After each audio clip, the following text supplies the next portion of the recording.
So OOP supports different kinds of concepts like inheritance and polymorphism. For example, if you look at inheritance, it helps you to extend the base class into extended class. So you would be able to define something like a packet using class, and then later on if you want to inject error, you can extend the usual packet into error packet, and then you would be able to inject error. So in this chapter, we are going to see how we can create the complete test bench infrastructure as a class-based verification environment using object-oriented programming. All right? Look at this. This is how we implement the class-based verification environment. Every component will be created using class data type. Generator is a class. Driver is a class.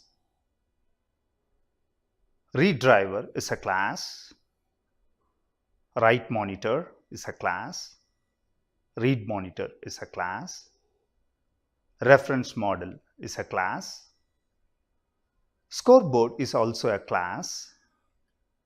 And this is how we instantiate all the lower level components as objects in the top level environment. So the top level environment is also a class env n class. And the test case is also going to be class. And we use interface to connect the environment with the DUT. DUV is a module.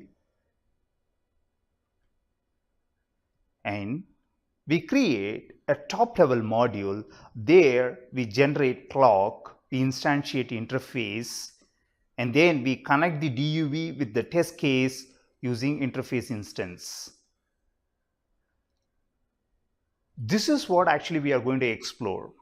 How we can use class data type to create all the test bench components, and then how we can implement different kinds of test cases using object-oriented programming. All right.